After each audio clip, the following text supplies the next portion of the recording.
Oh, so now she doesn't want to have anything to do with President Biden, huh? Wonder why.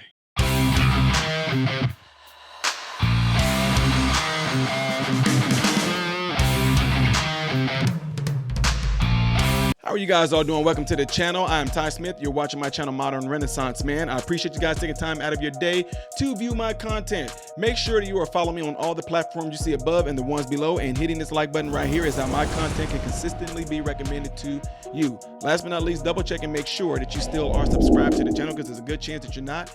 And notification button, the bell, ping, should be turned on. That way you can be notified when I post a video. All right, ladies and gentlemen, so we are coming down to the nitty gritty, folks. And what we are seeing is Kamala Harris is starting to disassociate herself from President Biden. Now, why would that be? Huh? Why is that? I'm going to let her go and spread her wings. I'm going to let her fly off to the curve. We beat Medicare. Fundamentally, folks. And guess what? Here's why. Because we did the job. Yeah. She is disassociating. Look at that. I'm talking about Biden. I got a little bit of Biden encephalitis going on right there. She is disassociating herself with President Biden, and we all know why. It's because she most likely will be called out on her. You know what? Watch this first. Charlie Hurt with me this morning. Harris is keeping away from Biden because she doesn't want to be associated with him. Will it work? I think that we'll see if it works. But you raised the most important point, which is that he has become a reminder of the lies that she has been telling the people for the past 2 years. And you can extend those lies to all of her policy positions that have where she has flip-flopped on every important issue. It's all part of the exact same dishonesty. And I think you're exactly right about this. Democrats have absolutely no one to blame for this predicament but themselves. And no Democrat is more responsible for that than Kamala Harris herself, because as you point out, she spent all of this time, she spent years lying to people, claiming that he was perfectly fit.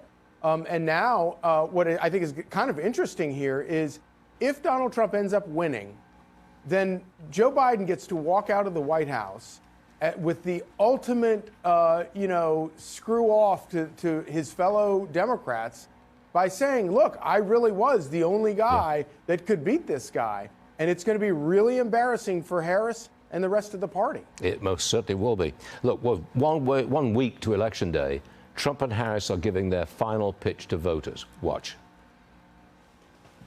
There is an overwhelming call for a fresh start.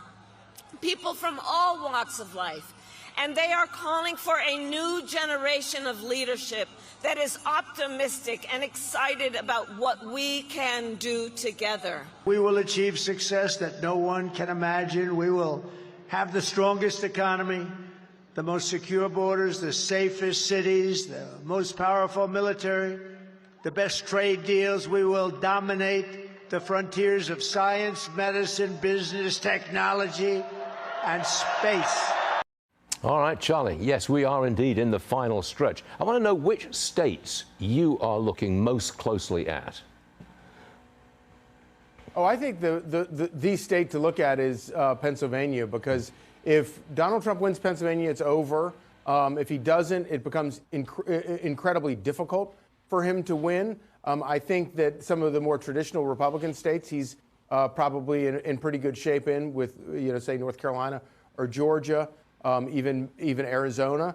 But once you get to that blue wall, and I do think one silver lining about all of this, as miserable as I know a lot of voters are, is that both candidates are actually making very similar arguments. Suddenly, Kamala Harris claims to care about the border. She suddenly seems to care about world peace. She suddenly seems to care about the economy. Now, she has a terrible record on that, but I do take some solace as an American who wants to see the country united and going in a positive direction, that the candidates agree on what we want to have happen in this country. The problem is that one of the candidates has a terrible record on this and no credibility. So I choose to be hopeful about that one aspect of all this. Well, you're looking for the positive, and you found it. That's a good thing to do. I want you to listen to the media panic about the Washington Post decision not to make a presidential endorsement. I see this as a betrayal of the core principles of the Post, and also a betrayal of the practices and the principles that Bezos himself professed. The absolute malpractice and cowardice of the Washington Post and the legacy of that newspaper in this moment right now is really unspeakable. I'm an associate editor at the Washington Post. On the front page of the Washington Post, just below the newspaper's hallowed name, is the motto we adopted in the middle of the Trump presidency: democracy dies in darkness. The decision to not endorse in this election, the most consequential in our nation's history, is abominable. I'd call that a panic. And by the way, Charlie, USA Today also announced they're not going to give an endorsement. Now, is this bad for Harris?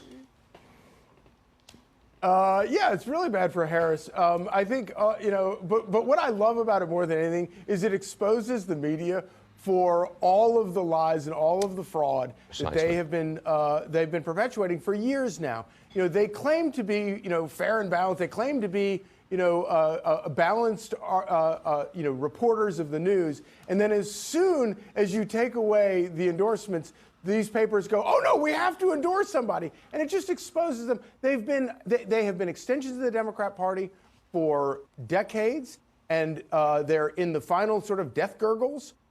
Newspapers are going out of business, and this is what they're clinging to, and they are desperate, and I think it's kind of actually sort of hilarious.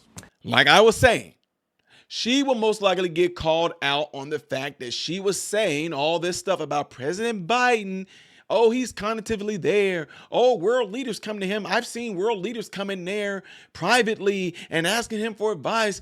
Oh, he would run circles around all of us. Oh, he has the energy. He has the fortitude. He has the capacity, and he's ready. He's ready for another. They pulled him off, and all of a sudden, why is she there?